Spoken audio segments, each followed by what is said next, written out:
Do you think this will drive up the viewership count if I show some cleavage? Welcome to podcast.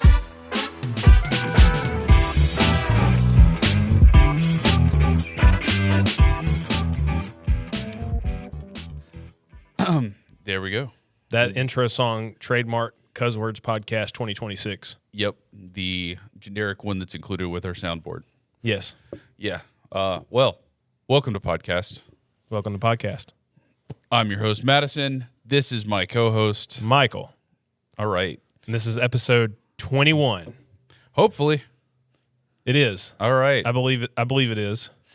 Our episode is now of the legal drinking age. Yes. Yeah. Which is a big deal. It's only downhill from here. This is the age in which drinking becomes a lot less fun and a lot more real. It becomes not an obligation, but just like nothing about it is special, I guess. Right. Except for the night of. Then That wasn't special. That is an obligation. Oh, yeah. I don't know. You want to talk about Not really. our independent days of when we turned 21? You sure? Yeah, Okay. I'm good. I don't remember it. There's not much to remember. If I recall, I didn't really do all that much either. I can't remember. I think you were there. I can't remember a lot from that night. I would have been at the Garden District when it happened, because I remember the next day very well, and not. Are you hanging out with your roommate? I really don't think I was. Did he give you a Four Loko? I'm pretty sure it was you. I can't imagine me wanting to invite anybody else over. But we pretty much, I think we just, I think we did a Smash Brothers and loser takes shots deal. I think I remember it not being as much about drinking. Oh, well, I remember it being a lot about drinking. My goal was to drink so much that I never wanted to drink again. And Did it work? For the most part, yeah. Yeah. That is the most drunk I think I've ever been in my life. That's what I try to do with water every day. Drink so much you never want to drink any more water? Take water shots. Take water shots? Yeah. Well, that's actually good for you. So, I guess we got a couple of things we could jump into. Yeah, what's been going on? Well, with me, I actually tried one of those rage rooms yesterday for the first time. That was interesting. What do you do in a rage room? So the idea of a rage room, for anybody that's not familiar, any listeners, is why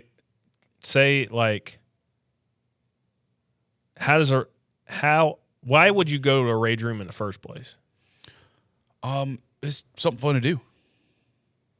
It's you go there to essentially they give you a bunch of stuff that is like damaged goods or like overstock product that they get for really, really cheap from different places. And then for instance, there was this little actually a little cute porcelain bunny, but it was missing an ear. Did you knock the other ear off? I did more than that. Oh. Took a baseball bat to it, shattered that thing, and then they give you old like alcohol bottles and plates and stuff that's somewhat damaged. I think they also raid like Goodwill and stuff for different things. How much time do you have in there? We did a 30-minute package. Oh, we? Yes, yeah. I did not go to this place by myself. I don't need that kind of therapy. I typically I'm pretty good about keeping my my anger under control, but it was more of a fun thing to do. Who'd you go with? Information to be released potentially in the future. Information classified. Classified information, that's correct. It was but it was a pretty fun time. It was nice. The vibe was good. The music, I actually didn't control the aux.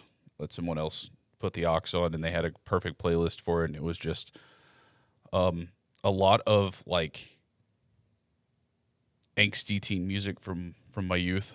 That was just like What if it was all opera? It's like, let the bodies hit the floor. Let the bodies hit the floor. You know what I mean? Yeah. Style music. I don't want to. Yeah, we can't go too much into it because even just singing that is that copyrighted? Will What? get us a If you copyright go on strike. YouTube, you can hear people doing covers of songs. Yeah, that's true, but I think they're not allowed to monetize it. I don't know when that changed. If you go back and listen to music from the 50s, 60s, every artist sang every song. You ever notice that? And it's like at some point it became like artist specific songs. So how come does every artist have to get permission from another artist or their record label or whatever if they want to perform that song live? Because that still happens all the time. People cover each other's songs live at shows where they're getting paid to do it. Yeah, I think live is an exception. I think it's recording it that you have that they have an issue with because when people are paying for the tickets, they're paying to see the artist. They're not paying for the song. So the artist can just do whatever they want at that point. I believe so. Yeah, they wouldn't even have to do any of their original songs. They could do a whole show of covers. Yeah. Wow. I would be. I mean, I always think it's pretty cool too when other artists do songs from other people. They kind of just throw it in there. I imagine there's probably some sort of, I don't exactly know how it works, but I just imagine that every celebrity has every other celebrity's phone number, or a number to get to another celebrity if they need to, and so they probably hit them up and say, hey, I'd like to maybe throw this one out there. Is it cool if I rehearse this with my band and then we perform this live? And I don't think anybody's really having too many objections to that. There's probably some give and take there. Hey, I could do this song. If you guys want to cover one of mine, that's cool. Type of deal. Yeah. You think every celebrity's got every other celebrity's phone number? Yeah. Or a way to get in touch with another celebrity. Well, yeah, they just tell their agent. Yeah, and their agent knows their agent or or their record label or something along those lines. There's I don't know. It's kind of like being a celebrity. Maybe it's like similar to being the popular kid at school, and you just have your own. You just have your own table. Everybody knows everybody. Some people are friends, but you know that you're part of the popular kids. You got your own cot at Epstein's Island. Yep. I was talking to someone yesterday. Again, the subject of being a nerd came up. Yeah. And how it's so much different today than it used to be. Yeah, it's cool to be a nerd now. It's cool to be a nerd now, where we had to very much hide that from anyone. The nerds are stuffing the jocks in lockers at school. I don't even know what that dynamic looks like anymore. Now I feel like it's almost the jocks are probably also nerds. Everybody's just afraid to do anything to everybody because it's probably you're offending them. Yeah, or you're afraid that they might be the one that has tendencies to do something very irrational because for some reason that's become very popular in schools nowadays. Take a You mean break out into song? Break out into song. That's right. Yeah. We're all in this together. It's just. I know. Nobody wants to see. Or pumped up kicks. Yeah, pumped up kicks. Yeah, that's. Can we sing that? No. Can we speak the lyrics? No, probably not. We're very limited to what we can put on YouTube. We'll go back to the rage room. I had several really good swings. I think that there might be a little bit of correlation between that bar that I use and some potential baseball bat swings. I might be able to actually. You think you can play baseball now? No. I think I might be able to hit a baseball. I might be able to hit a baseball a little bit better. Yeah, you could just be a designated hitter. All they do is hit. Designated hitter. Yeah. Yeah. You probably don't want me running bases. Or throwing. But they were that was actually pretty fun. I honestly can't remember the last time I swung a baseball bat. The last time I did was in California. Would you just join a pickup game or? No, they had. I just walked out into Dodger Stadium and was like, "Hey, let me play." There are baseball diamonds at parks. There was batting and stuff. cages attached to this Batting place cages. that had like go karts and putt golf and stuff. Okay, how'd you do? I did all right, but I didn't put the mileage very high. I think I did like it was like I can't remember if it was the 55 or the 65. It was one of those. I think. Probably the 55. What could you go up to? I think I'd stand a decent chance in my current state of hitting. No, what were they allowing you to go up to? Like, what was the highest you could put it at? I think the highest you could put it at was like 80. Okay. I probably could have done 70 or 75 and made somewhat solid contact. But it's all fastballs coming at you. Back in the day, I probably could have hit faster than that, but not now. I'm way too out of practice, way too long. Yeah, I noticed long ago. I noticed my form swinging a baseball bat was pretty bad. Way too much. My footing wasn't very good. It's in the hips. You got to step into it, swivel. Yeah. I noticed my feet starting to turn a little bit when I was trying to do like a follow through, and I would notice that my back foot would my back foot would tend to slide a little. Couldn't get any. Just wasn't planted very well. I think I kind of blame some of that on boxing, because when you throw your two, you're supposed to twist your back foot, and it was just and I didn't have enough swings to really like practice it. Plus, I don't know if I hadn't mentioned it, but it's actually a relatively small room, and man, they make you wear so much safety gear. Oh yeah, I mean you got glass shards flying everywhere. Well, yeah, and that's understandable to me, right? If you're gonna wear like protective goggles or something, but I prepped I did wear long pants, but I also wore a workout tank top, and I was hoping that I could just do that and have a little bit more flexibility. But man, it gets hot. They make you wear long sleeves. They make you wear not only goggles, but you also have to wear a face shield.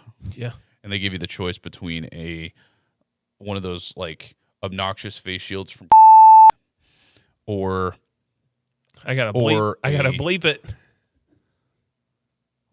Oh, yeah, from yeah, sorry, I forgot that was one of the words. I've been doing pretty good so far though. An obnoxious one of those face shields from the virus that can't be named, or a paintball mask. And yeah. I wore the goggles with the shield, but it was pretty fun. I did like that the room was fairly small, but I liked that I could take like a coffee mug, throw it up, and then swing at it. Yeah. Yeah, that I had the most fun with that. I didn't have a lot of things you could do that with, but coffee mugs were there. Plates are hard to throw up in the air and hit them. And then I found another thing that I thought could be used as like a tee, and so I would put like I would put a plate or something really fat on it and try to like hit it from underneath and up, and then until I ended up breaking the porcelain tee. So while doing this, did you go in angry? Did you feel the rage? Did it help relieve stress? Did it just leave the same way you came in? I'll be honest, I could see if you had like some frustration, you were dealing with something that was like really frustrating you, that it could assist in getting some of that anger out. But that wasn't me. I went in, I was like, oh, this could be a fun new experience. I'll enjoy this. But I found myself having to like get into this mindset of like, I'm an adult. I do like, this goes against everything that some of those things I'm like, this is a perfectly good plate.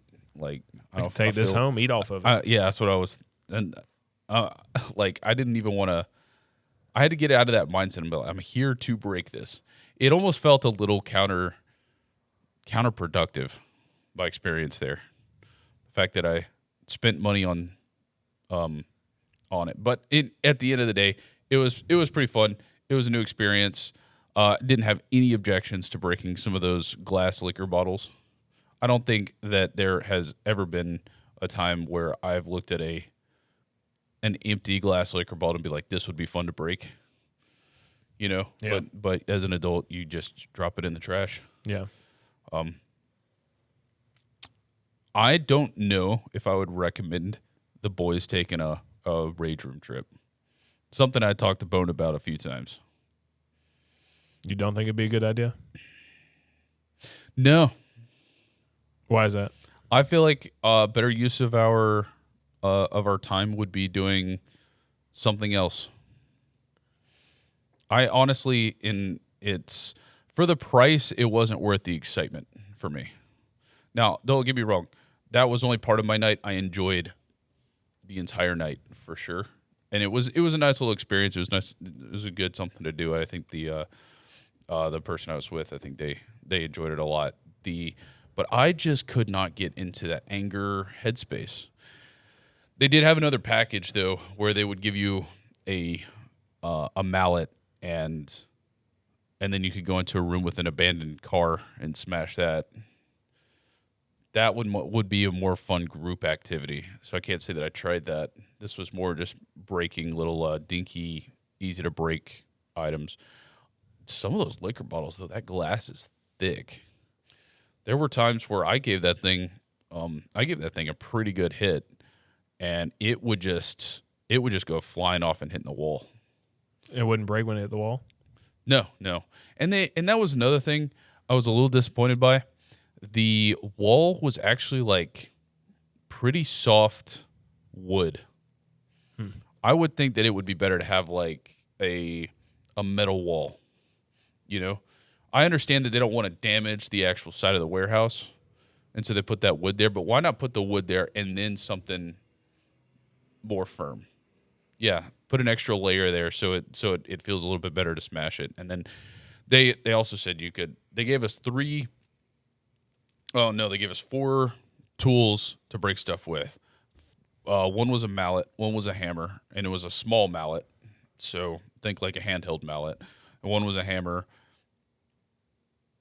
Actually, there were 2 hammers. One was a rubber hammer, and I don't even think I touched that. I don't know why I'd want to use that one. And then a baseball bat and something that was like a little bit of rebarb. Or rhubarb? Rebarb? How do you say that? You know that metal stuff that they put in concrete to help secure the foundation? Yeah. Didn't use that at all either. I asked him, I said, hey, is there anything else? You got something that's like maybe more like a weighted long stick? I did ask for a stick. And they're like, no, this is all our options. I'm like, okay, all right, I'll use a baseball bat. It's worth the experience to go, but I don't see myself becoming a regular. I would much prefer axe throwing.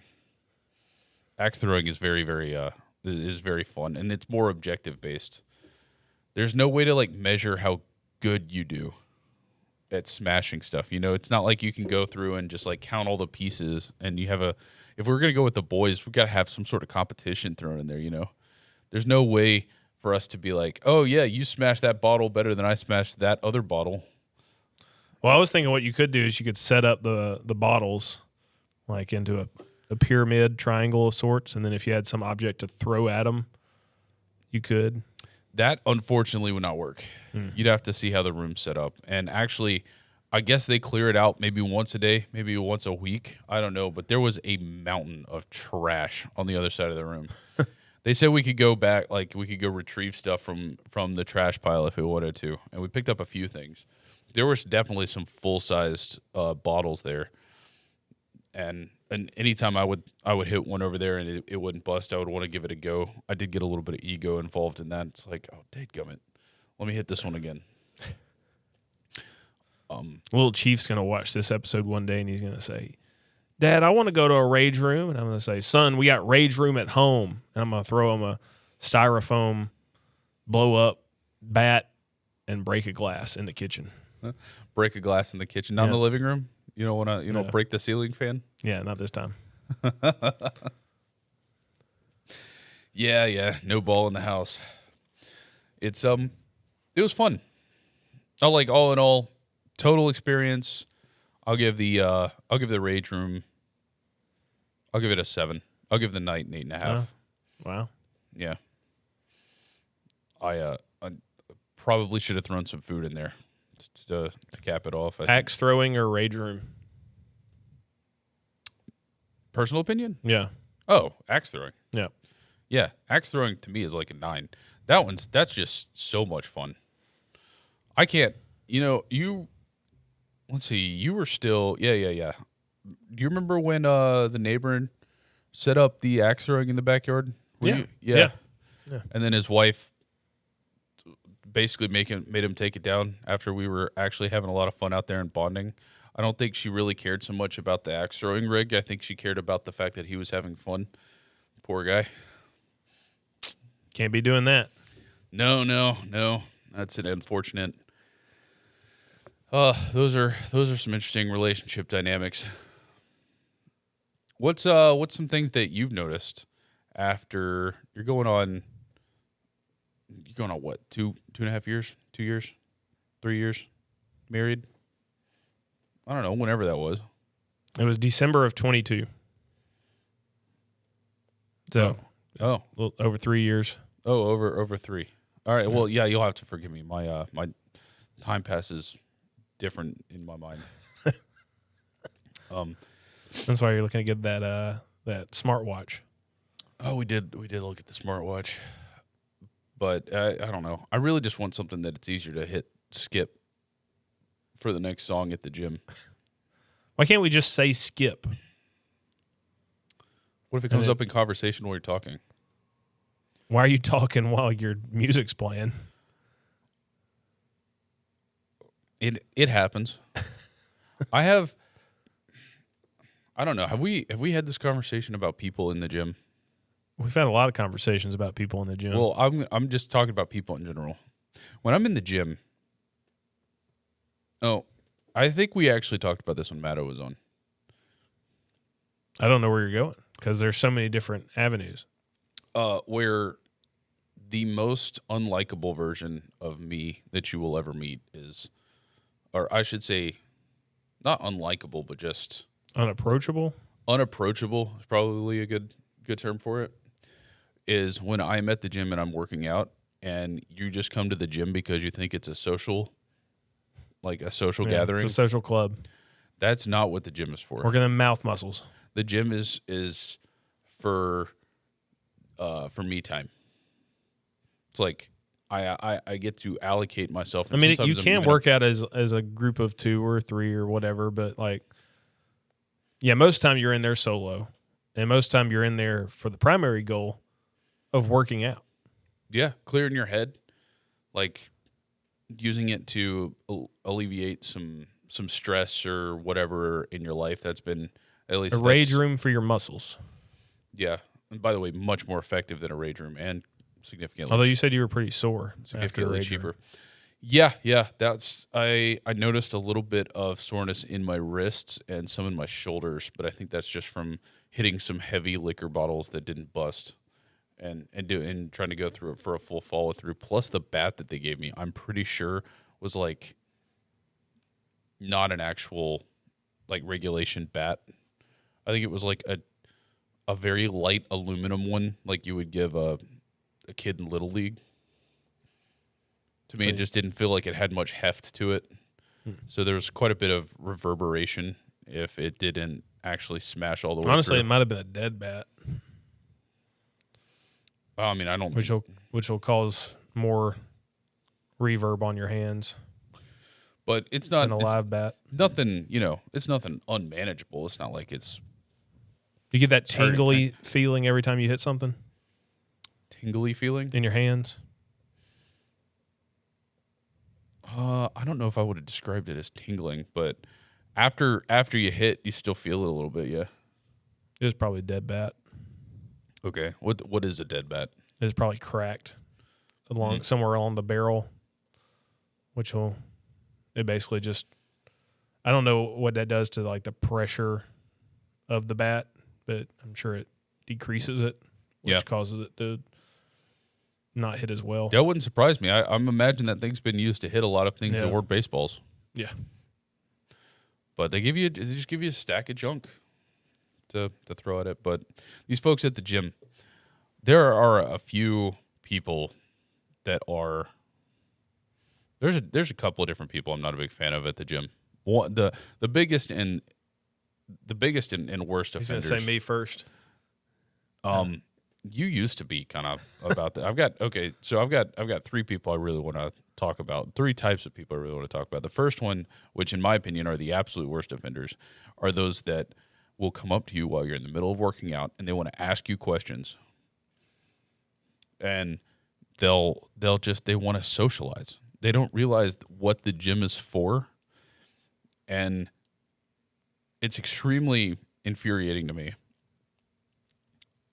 These are the kind of guys that will try to initiate a conversation with you in the middle of your workout. And then as soon as a woman walks in the gym, doesn't matter what it is, they were going to go over and try to talk to them instead.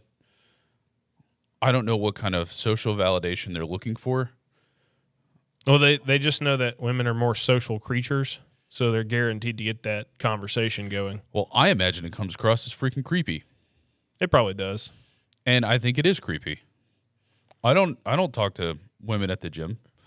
There have been on occasion, and I will do this to guys and women at the gym, where if I see them like just completely leave a mess in their area, I'll be like, "Hey, the owner of this gym likes to keep the gym clean. Would you mind please putting your weights back?"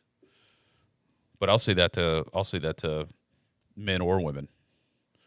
That one probably gets on me more than people trying to come talk to me. Is like there are, and even in our small gym, in our small community, there are two different locker type areas. There's one right beside the men's restroom, and then there's one in the more general walking space when you come in the front door. I mean, there's plenty of storage space for people to use, and I don't know how many times I've seen people drape their clothes that they've just taken off in their bag over a machine in the middle of the gym.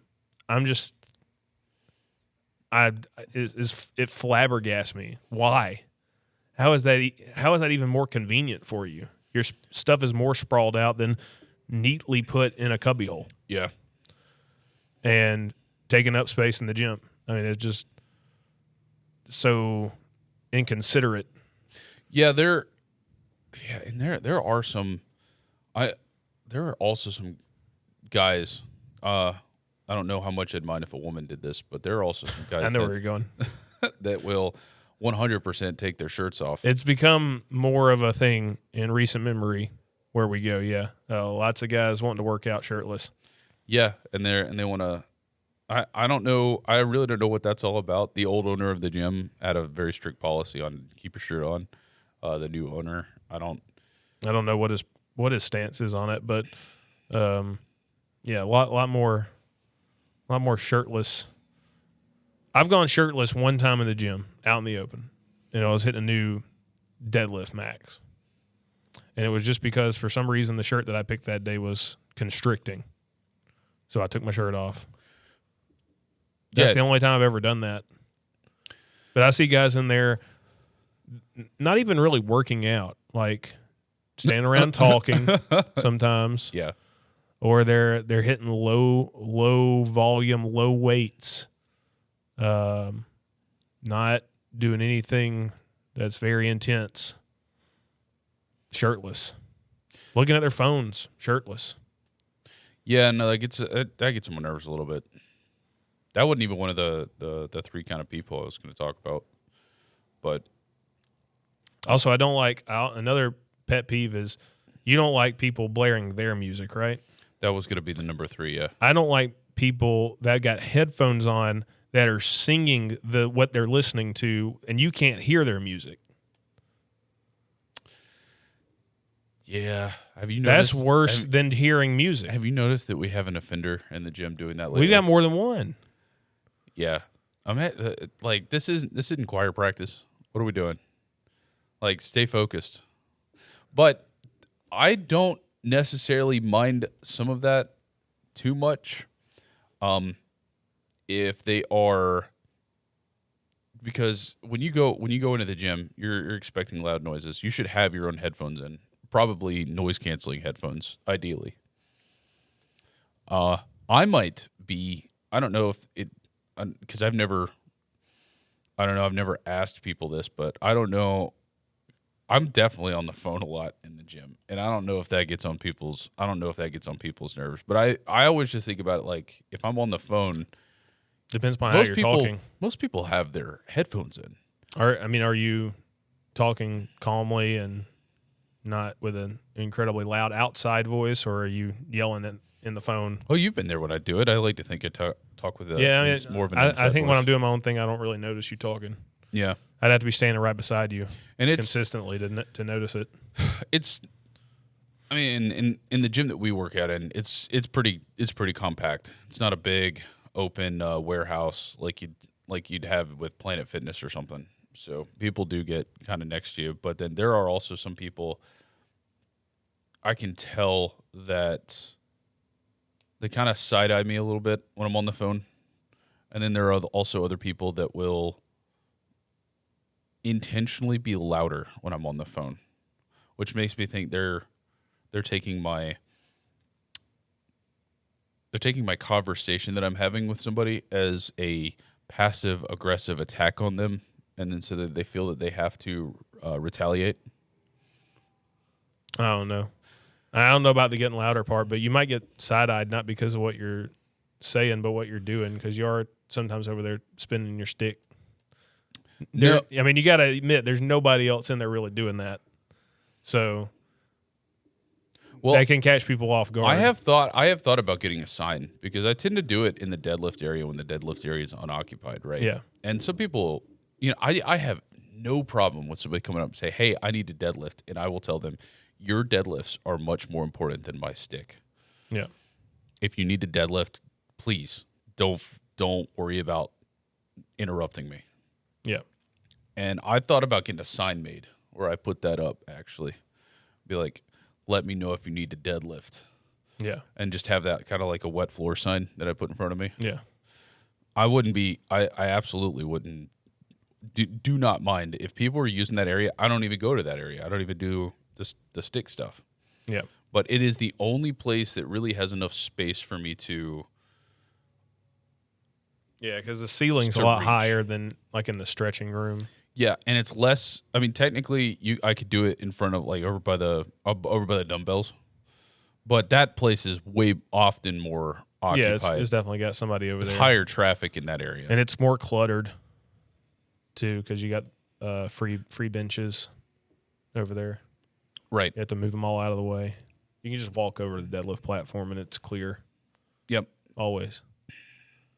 It gives me, and I kind of also like the traction that the deadlift platform has, which isn't really probably the best for deadlifts, because I've noticed that half of it is like off. Yeah, slightly off. So, but what it does have is a really good grip, so I can get my footing in there pretty well.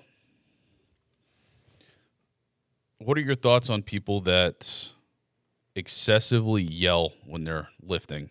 You get a guy that's doing 10-pound lateral raises, and he's screaming like he's trying to lift a truck off of his wife.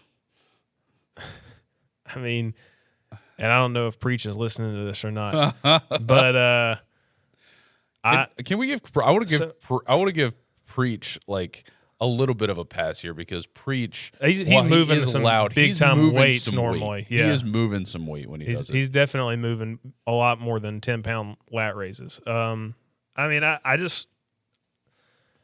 got two thoughts basically to that. One, either that's a really weak dude, or two, I mean, the eccentric and concentric control must be a lot more slow than I'm paying attention to, because I mean, you'd have to do like a 50 reps with each rep taking about 20 seconds for it to get to the point where you're screaming like that. I consider the gym like screaming is Screaming is for new maxes. Screaming is for pushing yourself way, way beyond your I don't- capabilities. when It I'm- is not it is not part of lifting. When I'm pushing myself and something natural comes out, it's more often just a grunt than it is a full blown yell or scream. It's just a good Oh, you would think some of these something like that. You would think some of these folks are trying out for like a heavy metal band. Yeah. I don't understand that at all. I can't. To me, it's about. I'm not bothered when I hear one good scream or yell, because it's probably like you said, they're lifting something heavy, they're pushing for that final rep. But if you're hitting incline bicep curls with 20s, and for 3 sets of 10 you're screaming 30 times, Which people you're screaming from the first rep. People absolutely do that. I got no sympathy, empathy. I got nothing. I got absolutely nothing for you, because that's actually ridiculous. It's ludicrous to be yelling like that on the first rep. You know where else I heard a complaint about this, and this is a long time ago? You remember Halo Reach? Of course I remember Halo I Reach. figured you might. When they first introduced Sprint, do you remember people complaining about the grunting sounds that were coming out? Yeah, it sounded like something else. And people were like, I don't want this in my ears. And there was no way to turn it off. Nice little ASMR while you're playing Halo Reach. Yeah. Now, there's interesting characters at the gym. I think for the most part, I think a lot of people when they first start going, or they're considering going to the gym, they're thinking that when you go in, people are just going to start judging you because you don't know what you're doing. And that is such a common misconception. I believe that most people in the gym are actually some of the most accepting people that you'll ever find. They're people that are dedicated, hardworking. They've been where you've been. And if you need, like, I could go into the gym and I'd probably have to wear some baggy clothes. I could pretend like I've never been to the gym before, and I could go up to any random person in the gym and ask them, hey, can you show me how to use this machine? And they would be willing to do that, and then they wouldn't laugh at me. They wouldn't make fun of me for it. Or if I was doing something on the gym incorrectly, or like on a machine and using it incorrectly, nobody would care. Yeah. Do you ever see that video of the guy that went into the gym? It was a very crowded gym in some large metropolitan area, and he came in wearing like a full like 1930s suit with a top hat and a cane, and he was just dancing in the middle of it. Nobody cared. The angle of the camera was like from that of a CCTV camera up in the corner, and not a single person even bothered to look at him or laughed at him or anything. People in the Locked gym, in, people in the focused. gym are Tunnel vision. are super focused, and they're nice, and they tend to be nice people. Like these inconveniences that we're talking about, they're so over the top that they somehow knock us out of what is typically our focused state. I mean, you got to think about it like that.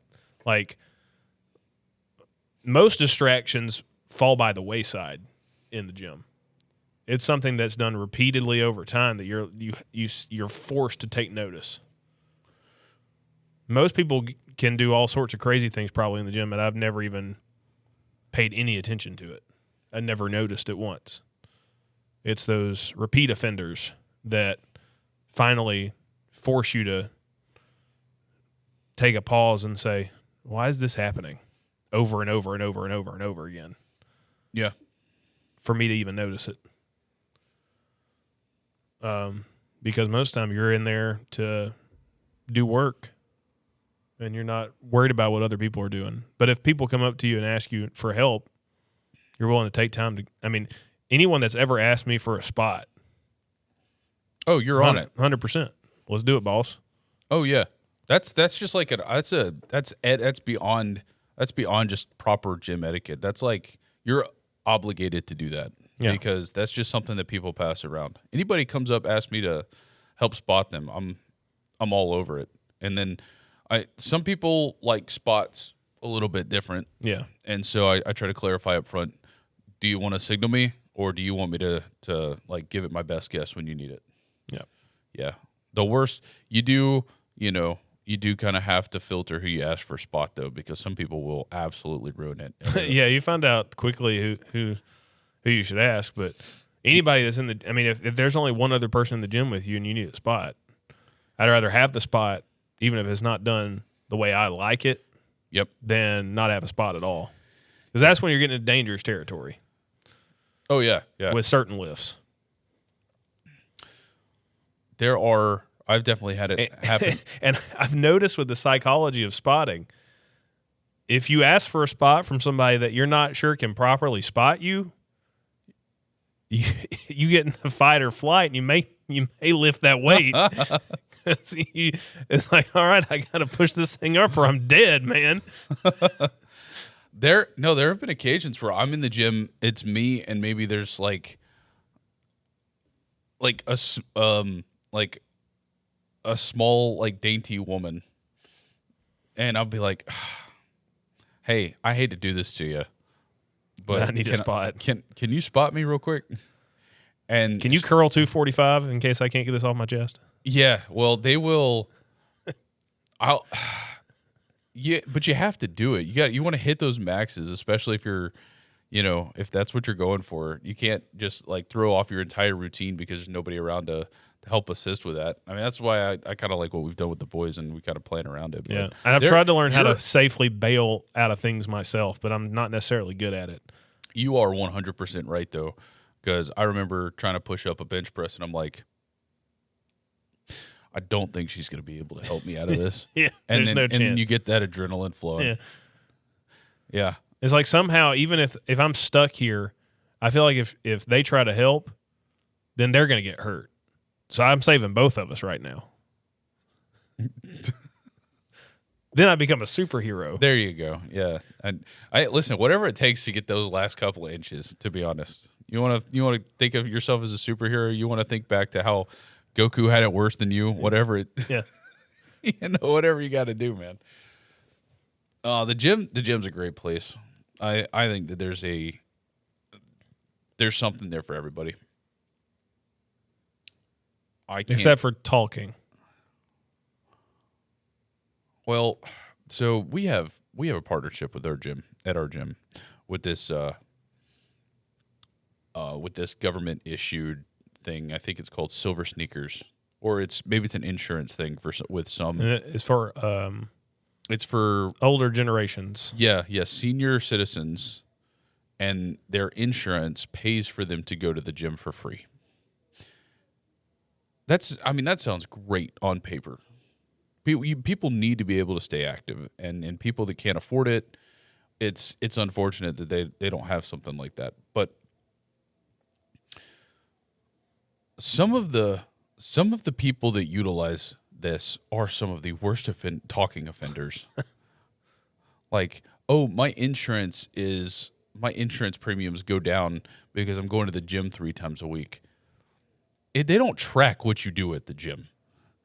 So there are definitely some folks that go in there and they just blab the entire time, and always seemingly creepy old men doing their exercises right beside women that are working out. Oh, it irks me to no end. And then they'll come up to you and they'll be like, oh, well, I had an incident the other day. A guy came up to me and he was trying to show some girl that was completely uninterested in the conversation that was being had something on a picture he took or something on his phone. And then he came up to me and he said, hey, I bet you're pretty good with these things. Can you help me out with this? That out came the not very approachable version of What'd you do? I said, absolutely not. I have no time for this. Which to me, as a reaction for me, is rather harsh. What I hope is that you said that, and then you turned around and you started spinning your stick while whistling. That would have been the perfect way for that to have played out. I was straight up. I think I was actually walking in between like two different. I think I was supersetting something, and I was just walking back and forth between the exercises, and I was like, how do they react? I didn't even pay attention. I turned my back and walked away. I was like, absolutely not. I have no time for this. This was right before I'm I get a few minutes before I go into work. I was already pushing it. They do it again. You'll say the same thing. Then you'll pull out your phone and be like, book an appointment for the rage room. You probably know who I'm talking about too. You probably know exactly. I know of a few culprits. Yeah. Well, it's the worst offender. But he's over there trying to have this conversation with a woman that's completely uninterested in anything he has to say. And I'm just not going to help facilitate. I'm not going to help facilitate that. And then I've noticed maybe you're not quite as bad about it anymore, but you somewhat used to engage these individuals in the gym, especially, I'm not very good at just telling people to get lost. I gotta hear them out, I guess. I try to wrap it up as quick as possible and move on, but you get stuck. There's certain ones, especially if anybody knows that I like sports, so they come up and start talking sports with me. It's really hard to pull away at times. I heard this term the other day that accurately describes some people like this, but have you ever heard of the term attention vampire? I think so. Well, that's exactly what it is they don't care what they're talking about. They just want to suck your attention away. Yeah. And you will engage in sports conversations with some folks. And it actually came back and affected me at one point. It got a little bit frustrating in that at some point you had the conversation with some guy, and he's like, somebody comes up to me and says, hey, what's your brother's phone number? Well, first off, it's not bro words. Yeah, exactly. It's CuzWords. He's not my brother. I can understand people making the mistake. I can't. There's been a lot of people that made that mistake at that gym. The old owner refused to acknowledge the fact that we were cousins for like the first 3 years. The best part is when we first started going to the gym, he came up to me and said something about what's John been up to, and I just looked at him dead in the face. I said, "Who are you talking about?" I didn't start, and to be honest, that guy was the first person that really started calling me John. I didn't really start doing. I was like, I have no clue. I have John, John who? Did he say your brother? I was like, my brother John. No idea who you're talking about. Well, this guy comes up to me and goes, "Oh, what's your that guy's your brother, right?" And I said, "No." We're talking about the same guy that asked me about his phone thing too. He goes, "That guy's your brother." And I said, "No." And he goes, "Oh, that guy that you always talk to." And I'm like, "You mean my cousin?" And he goes, "You said it like that. You mean my cousin?" Yeah, I mean, listen. At this point, I wasn't already tired of his shtick. I was trying to give him very subtle clues that this is not. I'm not the guy to come talk to. And I said, "Oh, you mean my cousin?" And he goes, Yeah. We were talking about Auburn football the other day, or something about football the other day. Oh, can you give me his number? And I said, Yeah, I'll text it to you. Oh no, that's right. He said, "Can you send me his number?" And I said, "No. What I can do is I'll write it down for you. Bring me a pen and a piece of paper." And then I walked away. So unapproachable. It's not me. That's not who I am. It's only that I'm only that way at the gym. I'm usually up for any other kind of conversation, but my heart rate is up. I'm in the zone. This is like the time that I get to myself every single day. No, I get it.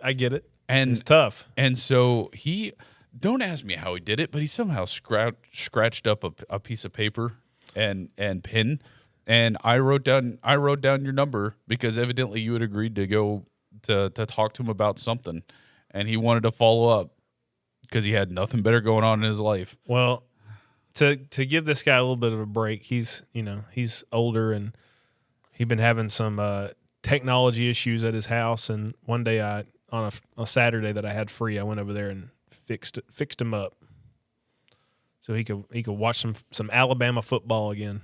Wow, that was really kind of you, and I think it kind of goes to show that not a lot of people interact with him because he chose you to diagnose a technical issue. Hey, look, okay, I'm not that bad. Okay, I'm not that bad. I can figure out how Roku works.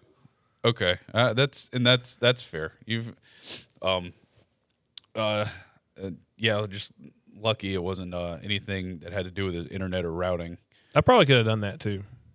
At this point, yeah, you've got enough forced experience with it. Yep. Plus, I think after you picked up your and it just gets easier. Most of this stuff just gets dumbed down and dumbed down. I mean, they're making it where primates practically can operate it. So, do you remember what it was like in the early 2000s? Oh yeah, just getting on Xbox was annoying. Setting up a router so that you could get online on Xbox. Yeah.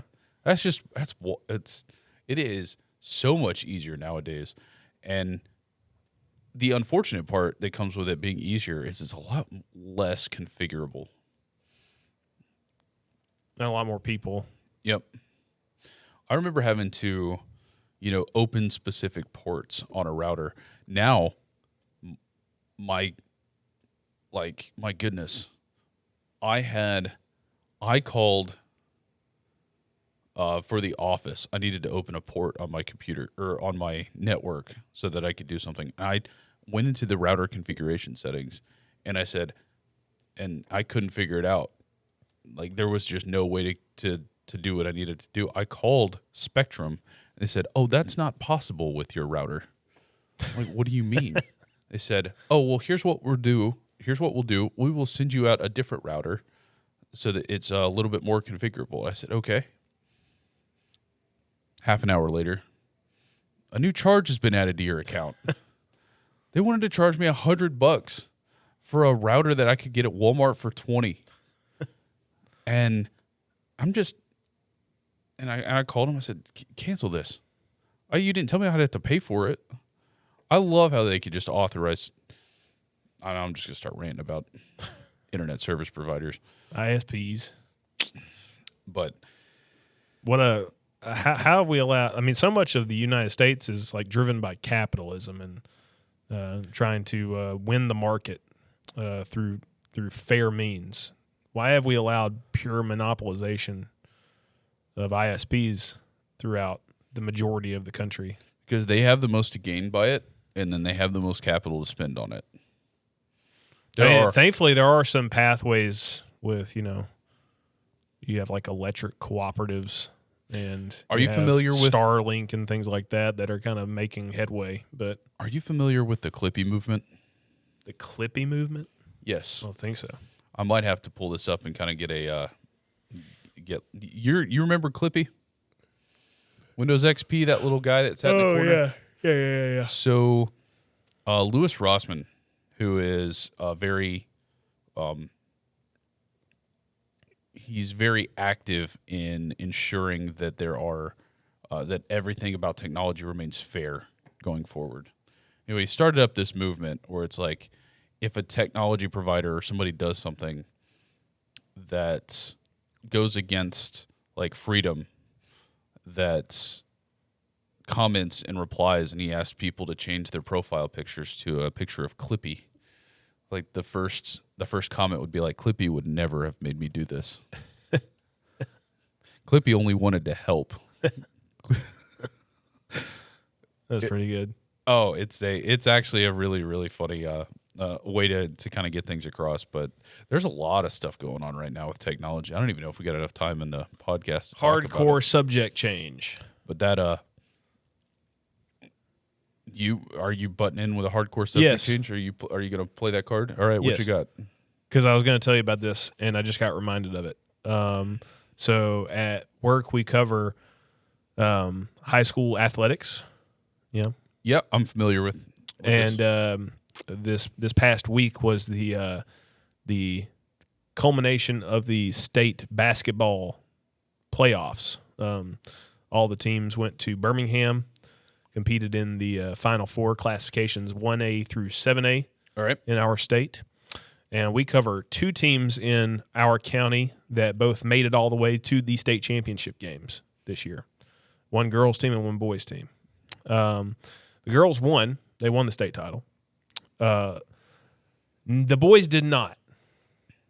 Not only did they not win, they played a team that they beat in last year's state semifinals by 1 point. They beat them by 1 point. And after that game, the head coach for the other team said it was a terrible loss. They should have never been in that situation in the first place, and they'd fight to get back to this point the next year. Well, okay. We're in the next year. They did. They're in the state title game playing our team for the overall championship. Okay. They avenged their loss last year by 60 points. Whoa. They lost by 1, and they won by 61 points.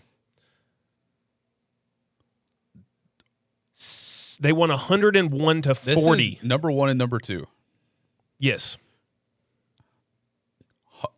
They won 101 to 40. Their leading scorer in the game scored 42 points. He outscored our team by himself. That is actually really wild. So going into that game, the state record in that classification for point difference in a title game was 21. They broke it by 40. It sounds like that coach knows what he's doing. How mad had they must have been the last year about losing that game to come in and do that in the championship game? I feel it. I have like empathetic vibes of this like intense rivalry that must have been like flowing through there. They must have been so pumped up before that game. Like, this is it. I'd never seen anything like comeback. It. To lose by and the funniest thing was midway through the third quarter, it was already out of hand. Our team was down 58 points already. And one of the very rare times that the team that won made a bad play, they turned the ball over. And our team is running with a 2-on-1 breakaway with a chance to probably get a pretty easy bucket, down 58 points. What do they decide to do? The player with the ball tries to throw an alley-oop to his teammate. A pass into a slam dunk. All right. Showboating. Down 58, and it does not work. They turn the ball over. Oh, my gosh. When I tell you that I laughed so hard, I thought my lungs had just evaporated, and I just couldn't breathe anymore. Like, I couldn't get my breath back.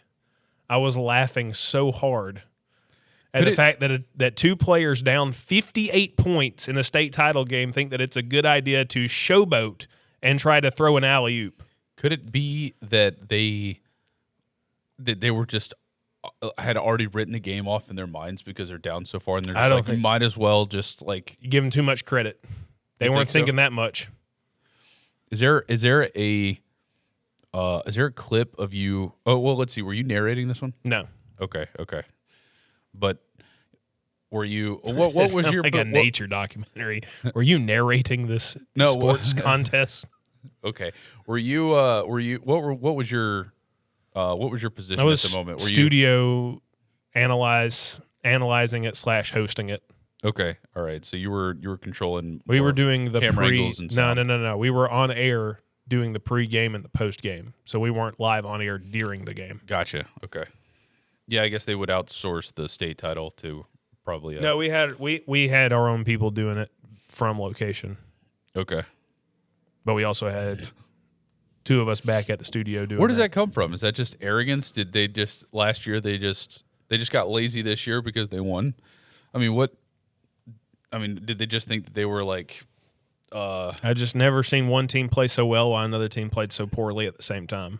That's wild. Like it was just Jekyll and Hyde, 2 different teams. One team was hair on fire, and the other team Looked like they hadn't woken up yet the whole entire game. I imagine there's just different levels of there's probably a level of arrogance there. Oh, we beat them last year. Well, this will be nothing. And then the other team's like, doing war chants and things before the game, like coming out just heavily focused. I mean, that's awesome. I mean, congrats to the winning team. Yeah, congrats to. I mean, it's a good thing. So you got a team here that finished state runner-up 2 years in a row. That's a heck of an achievement. I mean, there's very few teams that can ever say they've done that, to make it to the championship game back-to-back years. And last year's loss was a lot closer, a lot closer than this year's. But it's going to be hard to live down that infamy of losing a title game by 61 points. Man, the seniors on that team, they must on the local team, they must feel very. It's got to be tough. I mean, yeah. That's. I mean, at what point in the game could you see it on their faces that it's like, oh my? Midway through the second quarter, it was already over. Yeah, it's hard. You can't be down that far and have any sense of like your hope gets pulled away at some point. That's actually very interesting. I mean, it set so many state records. That game did. I'd have to pull it up and just read them off because it was like even the people that were there that cover every game year in and year out were like, we'd never seen anything like this. Commentating on that game must have been really fun for one whoever was group. doing it. Not fun for if you're broadcasting it for the team that lost by 61. Is that how it works? It's not just like one broadcast. You got multiple. You've got a neutral broadcast that airs over the state, and then you're also permitted to the schools can have flagship stations that go and cover it that are going to have a bias for their school. Okay. So if you're broadcasting that for the winning team, that was probably fun to call. Why is that not something? I guess it just comes down to money and the rights to the games. But I feel like there would be plenty of people that'd be interested in having something like that on a higher level, like the collegiate level or the national level. Like, having 3 different stations, one that's biased for either, and then one that's they neutral? do that some for big games. Like most collegiate national championships. If you go to the radio, you can hear a neutral broadcast and you can hear a team-specific broadcast for each team competing in it. That's pretty standard at this point for at least major games. And if I'm just on a random Saturday, if I go on Sirius XM, big game, I can probably find the same thing during the regular season too. I can probably find a neutral broadcast as well as both team-specific broadcasts on SiriusXM every week. Well, not for every single game, but for big games, and definitely for title games. You can find that. I don't follow sports close enough to know that was it's already a thing. But for high school, that's not as prevalent. Yeah. Well, I appreciate you sharing that with us. I think, time came up real quick today. But is there anything else we didn't talk about real quick before we go? I can't. I'm sure if there is, we can always put a pin in it. We were talking about doing street interviews in the future where we ask the folks that roam around right outside their thoughts on local issues. Oh, let's not start making promises though. That'd be a little bit difficult to organize. I don't even where do we even do street interviews? The gas station? Like yeah. There's no place where people are just walking down the street ever. Did I ever tell you the story about sit outside Domino's? Well, I probably got a bunch of them, but I probably hadn't shared them on the podcast. Different stories from when I worked at the gas station. Oh, yes, you've shared. There's a whole episode about it. Yes. I have? Yes. Did I tell the one about Redbox? I don't know what Redbox is, but there was definitely the episode of where you talked about the guy that looked at you and said sorry. Oh yeah. I told that one, but I don't think I told you about. I hadn't talked about Redbox on the podcast, have I? Do you want to close out the podcast with a story? Yeah, I want to talk about Redbox on the podcast. All right, go. So one day I'm working the night shift at the gas station, And this guy comes in. I've seen him in there a few times before, not too frequent. He comes in, and he's just kind of hanging out by the register while a couple other customers are checking out. And then when he gets his turn, he walks up and he looks at me for a second. He goes, "Hey, man, y'all got Redbox?" And I looked at him like, "Nah, I don't think we do." He's like, "Is Redbox the Redbox is in like that old Netflix alternative where you rent the?" Well, yeah, yeah. Okay, so he's talking about that. So I look at him like I don't think we have a Redbox station. He said, "I got Redbox in here before." I said, "It must have been a long time ago because we don't do that anymore." He's like, "Yeah, I know y'all got them." I said, "No, I mean, if we did, it'd probably be outside. Most Redbox stations are outside the door. You don't even have to come check out." And he said outside. Let's clarify for the listeners what you're thinking of when you're saying, I don't know where the story's going, but Redbox used to be this like DVD vending machine where you could go get a DVD and then and then bring it back. It was kind of like Netflix before Netflix. Yeah, and most of them are outside. Right. They're not even in the store. So I said, you just go outside and get it, and you pay for it there. You don't have to come to me. And he goes, "Outside?" And I said, "Yeah." And he said, "You don't get penis pills outside." And I said, "Well, what?" He said, "Redbox, the pills for your penis." And I said, I was not expecting it to go here. "Well, we do have those, but I didn't know any of them are called Redbox." And he said, "Nah, you ain't got what I need," and walked out the store and left. I don't imagine that a company that is producing pills like that would probably use the name Redbox, as that I'm sure is trademarked by this DVD vending company, which back then might have even still been around when you were working at a gas station. Man, And we didn't have them. We didn't have what he was looking for. well, that was definitely you played a second subject change card there with that, but good grief, man! People at gas stations are you meet some characters. You get some wild ones. One time, a guy came in and he blamed me for his son.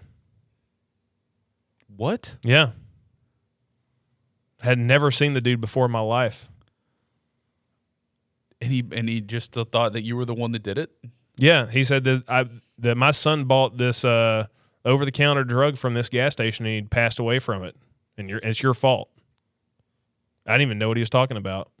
Turned out his son had bought Zazas, I bet. Something like that. I don't remember the exact name of it. He bought them and OD'd on them, and he just assumed, I guess, that I was the one that worked there 24/7 and sold it to him. I never even sold. I don't think we even carried those things at that point since I was working there. So at one point, you go way back, right? Like 2014, 2015, there was a stuff called kratom on the market, or kratom. And just people say it differently. And then that was a relatively safe drug. It did have addictive tendencies if you took too much of it. It's still legal in a lot of other states. And then the state of Alabama banned that. And so they came out with a product that was similar to that, but was much more unsafe to consume and much more addictive, called Zazas or Tianas. Only reason I know this is I was in the distribution space for convenience stores back when all this was going down. And those things would come four pills to a bottle, and each bottle cost $40. People were coming in and buying so much of this stuff at a time. It was huge business. But this was due to the fact that the state of Alabama made kratom illegal. And it has been my experience that I've noticed when state legislators make a product illegal, companies intentionally look for loopholes around what is legal and what's not legal, and then they come out with something that is 10 times worse than what got banned. Yeah. And so these Zazas and Tianas, that were out there. People, there's potential that our listeners may remember this stuff, but that stuff was just nasty, dirty. But every gas station was carrying it because it, for one, and the worst part about it is you can't even really blame the convenience store owners, because you will have people that won't come to your convenience store and will go to the person next door to you because they have it and you don't. And you have to, you just, if you have 100 people coming in every day asking for this thing, you have to get it. Otherwise you're going to start losing business. And the real culprit here to me is the state legislators for banning the thing that was a lot safer. Yes, it was somewhat addictive, but it also has potential use cases for as kind of like an Advil alternative if used properly. And it's a natural supplement that's derived from plants. But I'm not going to say that people should just be taking kratom. But when this dirty stuff comes out, that's just like a synthetic version of this, and it slightly tweaks one of the chemical properties that allows it to be legal. Well, that slight tweak is 100% synthetic. It is not natural, and it is actually harmful to the human bodies. When you take away the stuff that was safer, and then you start presenting this stuff to it, and people are looking, especially those that are addicted, are looking for a fix to something else with something else. Yeah, I feel really bad for the guy, and I'm sure his frustrations were just misplaced. And unfortunately, yeah, that's nothing that you could. It's nothing that you could do. And there was a big movement back in like the early 2010s of K2 Spice. Oh yeah, Yeah. I remember the spy stuff because Auburn football had that incident where all the players were addicted to it, and then they were smoking it, and they decided it'd be a good idea to go rob a trailer, and they got caught. Yeah, that stuff was just synthetic marijuana and I don't know. There's I don't have a good answer for it, man. It's just such a confusing way to run things. I mean, there are, I would say, the majority of the population of Alabama is all about the legalization of some of these things that, if it was legal, could be regulated and could be safer for folks. But because it's not, it goes through the black markets, and the black markets end up lacing it with stuff. I mean, I'm not a proponent of, by any means, that anybody go out and do any sort of drugs. But I do wonder sometimes how much safer it would be if, for those people that are addicted, how much easier it would be for them to regulate it and not have to worry about